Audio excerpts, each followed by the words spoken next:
So my name's Emma Croft. I actually run a lottery funded project called Food Rescue. And I'm not talking about that in its entirety today, because part of that covers community fridges and gleaning, which is obviously being covered otherwise. So I'm generally talking about some community and individual responses to reduce food waste. And so I'm based in the waste management team at Devon County Council. That's also the home for the Recycle Devon communications campaign. And I should say as well, I live in the South Hams and I'm a founding member and trustee of Sustainable Harborne Valley. So yeah, community action is very much what I'm about. And I've worked on community action and waste prevention for over a decade, and most of that on food waste. So just to take a look at the food waste hierarchy, I think it's quite good to point out that when we're talking about food waste prevention, what we're actually talking about is food, how best to manage our food, make the most of the food we have, the food that we're growing, we're producing, we're purchasing, so that it gets eaten and it doesn't go to waste. So that's the top green the top two green slices of the hierarchy. So while my work links to food waste recycling, composting, bins, that's not really what my work's about. So yeah, as I say, it's about how to make the most of the food we have so it gets eaten. So yeah, my talk today is a little bit of a pick and mix. I'm mainly talking about two apps that can be used at an individual level to reduce food waste locally. And I'm also signposting a few items that might be of interest. So this is our Recycle Devon website. There are 14 projects across Devon that we know of that are community fridges or larders. So projects with an aim of reducing food waste alongside other aims. And those have all popped up. Those have all been set up in the last 3 years. And as far as I'm aware, there isn't a project like this in the South Hams, although I know Food and Community have run pop-up larders before. So, and Inga mentioned Hubba. Their co-op backed funding is currently, the funding option is, well, the funding is, the grant is closed at the moment, but they're taking expressions of interest for when it reopens in the summer. So if you go to their website, and essentially they want you to email them to express your interest. And yeah, come back to me if you want any more information about that as well. So the first app I'm going to talk about is called Oleo, and this is essentially like a free cycle for food. So it's a free food sharing app, and yeah, it's lots of fun. Just a little illustration of how it works.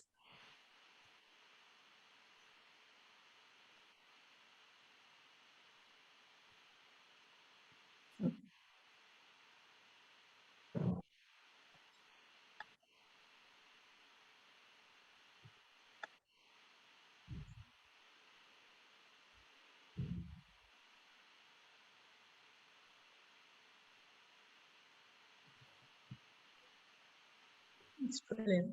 Okay, so yeah, these are screenshots from Oleo in Devon. So on the left are some items being offered that essentially you just click into the item, make a request of the person giving it away, and it's usually first comes, first served, and then you arrange to go and pick that item up from their house. It's completely free, like FreeCycle, like Freegal.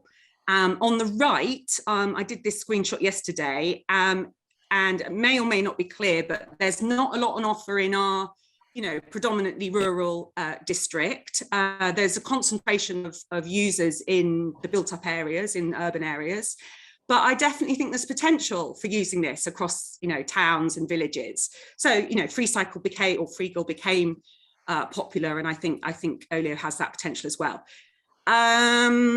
Okay, so oh yeah, and So Oleo have a number of volunteer opportunities, and so they make it easy to have their app for people to promote their app.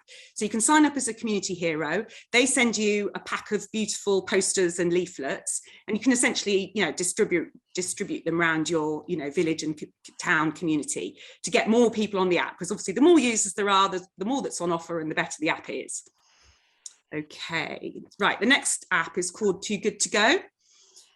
And this is for businesses to sell discounted ready-to-eat meals at the end of the day. So that's a saving to you, a saving to the business, and it means the food doesn't go to waste. And again, these are screenshots from the app. It's a mixture of businesses, some chains, some local independents. So there's 5. There's 1.5 kilos of organic pasta available in Buckfastleigh at a third of the price today, if you're interested. So you click through the app, you pay through the app, and then the business knows that you're coming, and you pick up within their allotted time frame. And again, I think, so this is sort of for individuals, but I think there's potential for communities to sign up their local businesses. So it's easy for businesses to sign up. The website's set up for businesses to easily. And I do have some cards as well that you could pass, have a chat with your local businesses. And then I've got some cards you could leave them with to signpost so they don't forget about it. And that seems to be growing as well. So there's more businesses coming on board all the time. Okay. So last 2 slides. So next week, it happens to be National Food Waste Action Week. This is primarily a citizen-facing campaign run by Love Food, Hate Waste. And yes, essentially it'll be sort of online and across national, should be across national media as well. Recycle Devon we'll be posting on our social media, and actually Recycle Devon are just about to kick off a month-long food waste prevention campaign, which will look at the cost savings to households from reducing food waste. But yeah, the theme of the National Food Waste Action Week is wasting food feeds climate change, because not everybody makes that connection. Okay, and then last but not least, so actually the waste team at Devon Council fund Cag Devon, which stands for Community Action Groups Devon. They focus their work in Teignbridge and Mid Devon at the moment. But so Cag Devon, in conjunction with Teignbridge CVS, are putting on this wonderful looking event at the end of the month. You're welcome to attend. It's in person. I know Food and Community are going to be there offering, I think, talking and offering lunch as well. It's free to attend, although there's a suggested donation for lunch. And obviously it's only in Newton Abbot, so not too far away for some of us. Okay, that's me for now. Well done. Yeah, that's great. And I mean, is there any way of knowing how many people in South Hams are already using the apps? Okay, so it's a good question. I have numbers for TQ9. So my plan is, it's pretty well used in Exeter. So part of my work will be promoting it in the TQ9 area, because we're trying to see is if we do some focused promotion online and offline, so posters and flyers, whether we can increase, the amount of people using it. So I can do a TQ9 comparison, and then we may move on to other areas beyond that. Yeah, really, really useful information. Thank you. Thank you, Emma, and for keeping to 10 minutes. The alarm hasn't even gone off yet. No problem. So that's brilliant. And so we've already mentioned Food and Community, a couple of the speakers. So